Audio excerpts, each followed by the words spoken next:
to be a guy who August of last year was playing at his church and working at a guitar store and grateful and loving life, man, to within 1 year, every dream that I've literally ever had has been answered. I feel so blessed and honored to have had all this stuff happen to me, man. It's every day I go, it can't get any better, and it does.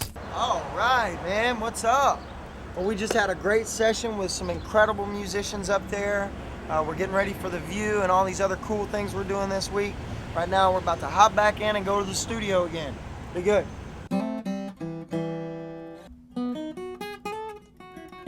The first song we're going to do here today is Changing for the Better. I wrote this a couple of years ago. It's just a time in my life where I was going through a lot of different stuff, man. And I had, you know, being a songwriter a lot of the time, some songs you sit down and you write them in 5 minutes and they come out. And then some songs, you know, it takes a while to write. So this particular one is one of those songs that I can remember sitting down and it just all kind of came out, you know. So this is called Changing for the Better. I hope you guys dig it. Feel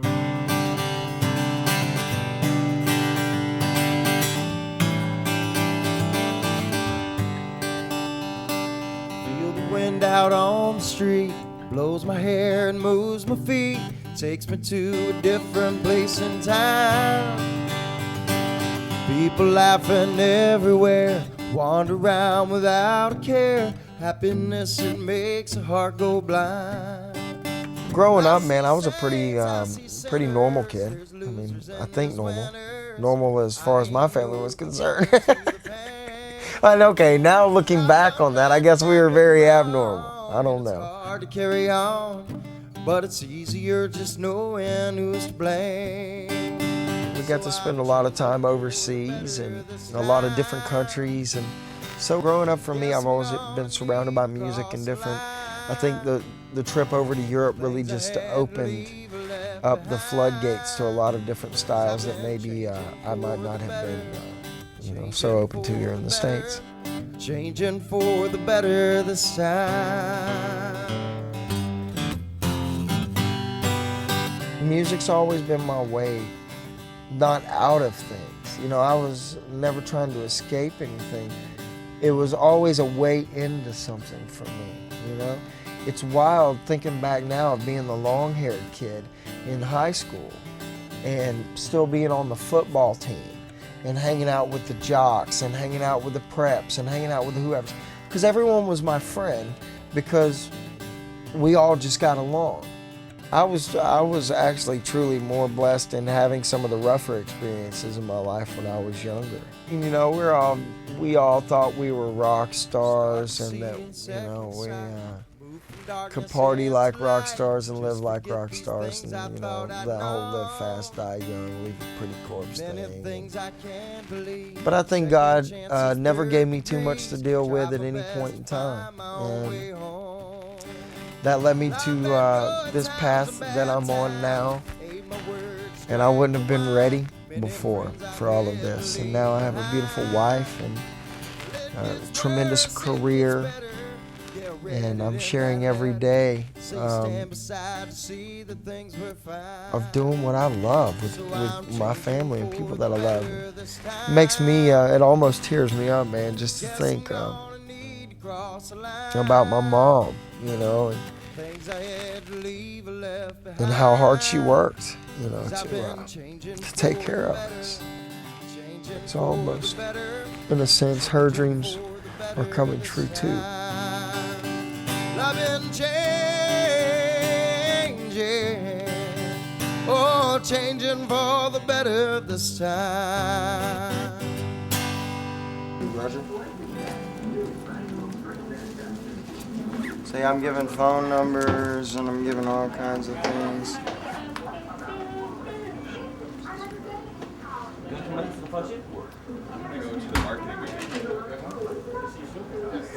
I have no use for these. But where are we going? Our department. I think we're going to a photo shoot now. getting ready for a photo shoot, have fun, take pictures, snapshots, all that stuff, and then it's on to do my favorite thing, shopping, and then to the guitar store. You get to see me spend a lot of money today.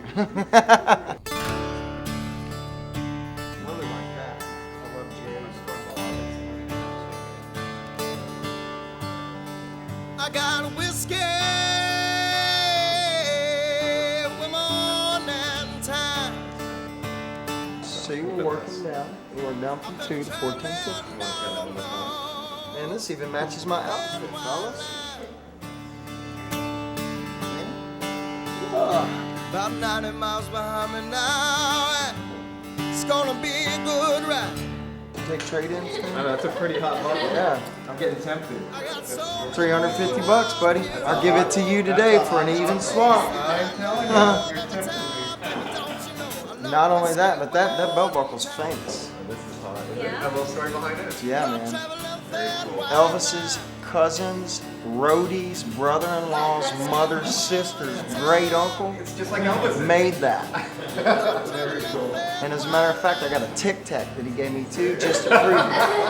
But I got hungry and I ate. Yeah, about 90 miles out of Vegas, and it's been a good trip. There have been many times I stumbled along the way. There have been many times. Now let's go see some fans. Roger.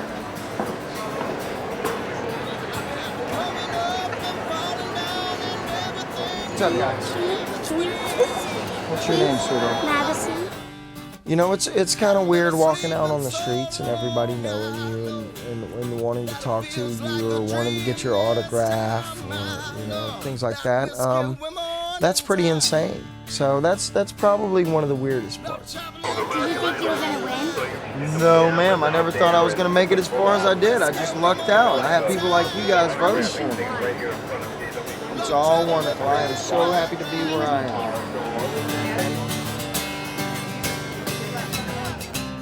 Many times when you see me, don't you know I'm on the go? Headed to another town, yeah, it's time to do another show. You can grab a friend if you want, come along. You can join me for a ride. Life should be a journey for your heart, in and out like the tide.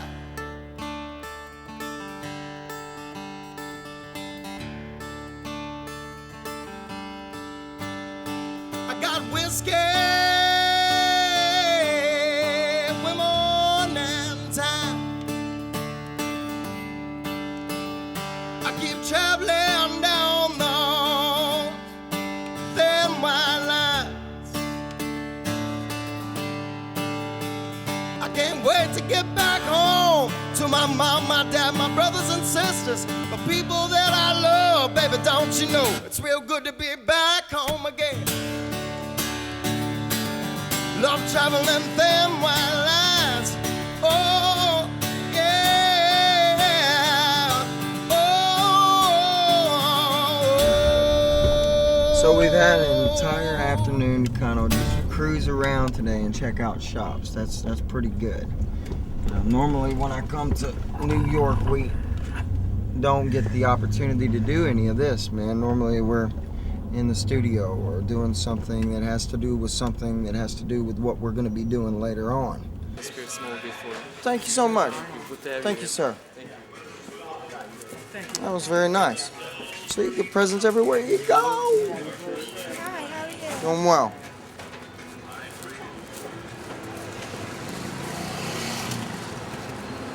Look at this. You want to see something?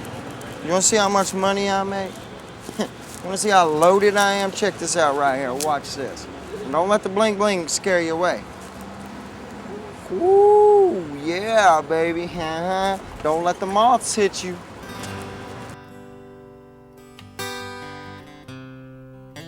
Sinner in a Sin is a song, it's got a lot of special meaning to me because it also was at a certain time in my life to where I was starting to find a lot of focus. Sometimes it's hard to know if you're going or if you're gone. Starting to find a comfort zone more in myself, not only in my music, but just in my everyday skin. So you dodge from right to left.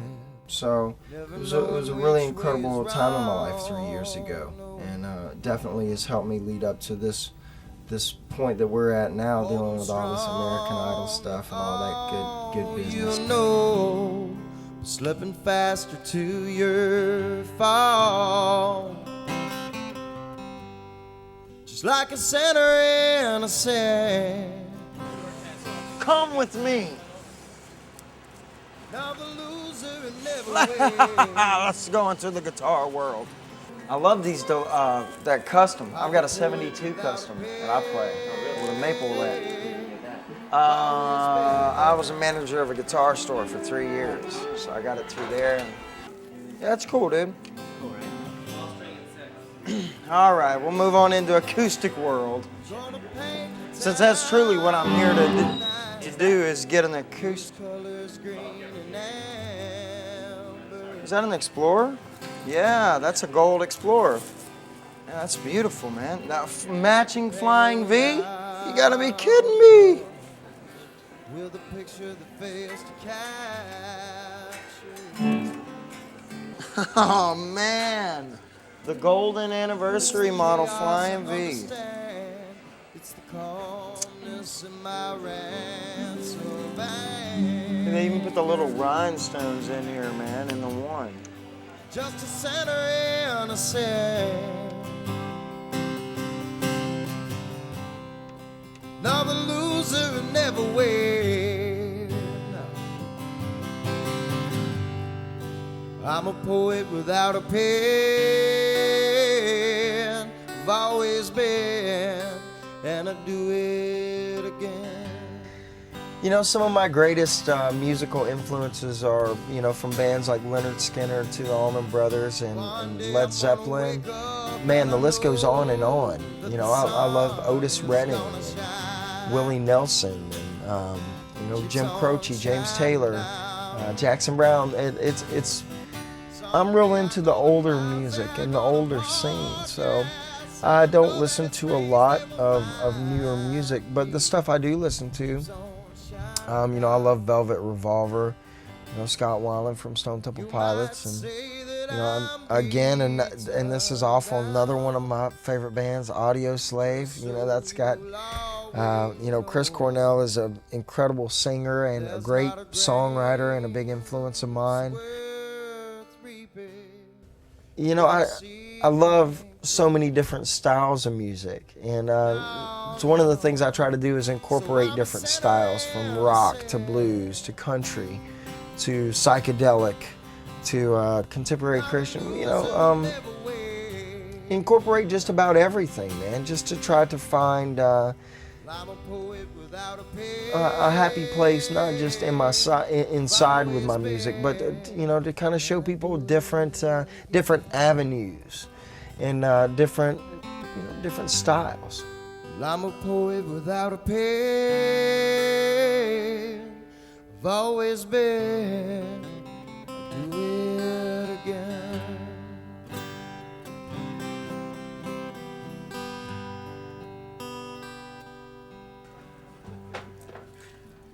Uncle Joe, will you give me this guitar? Whoa. You know, we could take it out. Is there any way you can knock something off of that $50,000? Maybe. $50,000? I thought that said 5,000. Why is that $50,000? It's a collector. It's a collector's. That's number one. It's Brazilian rosewood, which has a lot stronger, firmer tone.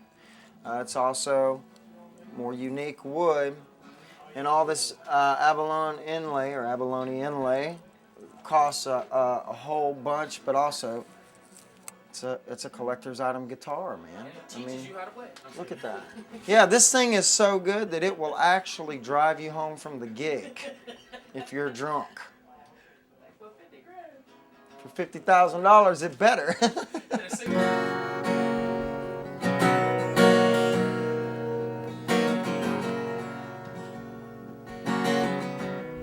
Rosewood back inside, mahogany neck. Yeah. You're going on a tour soon or something, right? When's that gonna take place? July 12th we start. We've got 44 dates. Where do you start off? Where? Sunrise, Florida. Oh, nice, nice. And where do you end up? Hopefully back in my house. So now we get to go do one more photo shoot. That's Pookie. Mr. Pookie. Cool. These jeans work?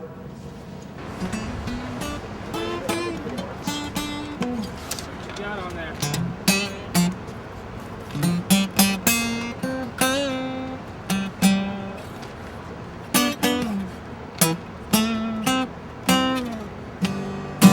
What y'all like?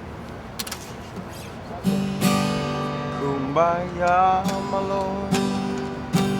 Get out of here. What the hell are you talking about? I'm not playing Kumbaya. You hear what this guy requested? I can't believe it. What's up, Cat Daddy? What are we doing now? What's going on over here? The very last shoot of the day, hopefully. Last outfit change. We've been through like 12 or 13, so now, out of all of these lines of clothing, we have picked out enough for our shoots in 2 days. We're down to the last one. This is it. Look, take a good look. Last one. I just want to show the Hulk maneuver. Look at the back. Look at the pipes. See what Pipes. accidentally happened? He was flexing and the pipes just hulked out. Let's go Bice. Alright, man. Or Bo's Bice, as we like to call him. So what are we Sometimes on? when I flex, it makes all the blood rush to my head because my muscles are so small. I started writing this song when I was 12 years old, and I was in England, and I had come downstairs and I had told my dad, you know, I want to write a song, and here's a guitar part, and then, you know, he started writing down some words for me because I'd never really written a song, so he started writing some stuff, and it started out, Papillon was a sailor. He sailed across the seas. And then he started going into all this mess about butterflies and all this other junk that was real hippie stuff. You know, my dad's a hippie, so, which now I dig it and I get where he's coming from. Then I was a 12-year-old hippie, so I didn't quite get the whole grasp on what my calling was. But that might be why it took so long, you know what, a decade. It was actually, I was around 21 when I finished this song, and this one's called Papillon.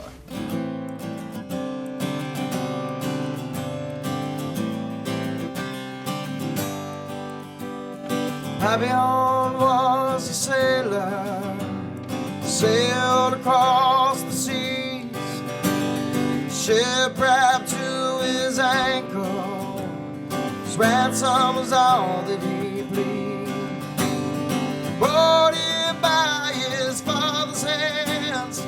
It's something that kind of ironically started with my dad helping me kick it off, and then I finished it over a decade, and it truly, every time I play it, there's different roads and avenues and lanes that as each verse goes by, I can almost smell where I was when certain things were going on, man. So I think if any song that I ever wrote means the world to me, this one's probably my baby.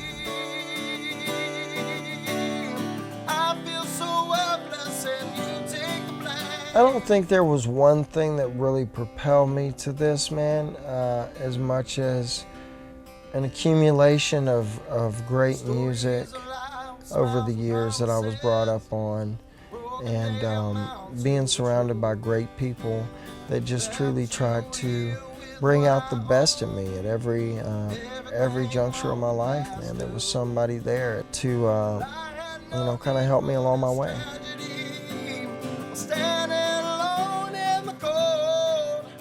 I love to write and produce, and these are things that I've been doing for my band Sugar Money for years.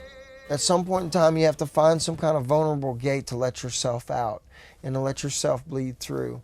And you have to tear down some part of some wall to let other people in and let more of yourself out. And that's what's so beautiful about music. And it's helped me throughout my life, and I know it's going to be here for me in the next 10, 20, 30 years, as long as the Lord will let me live on this earth.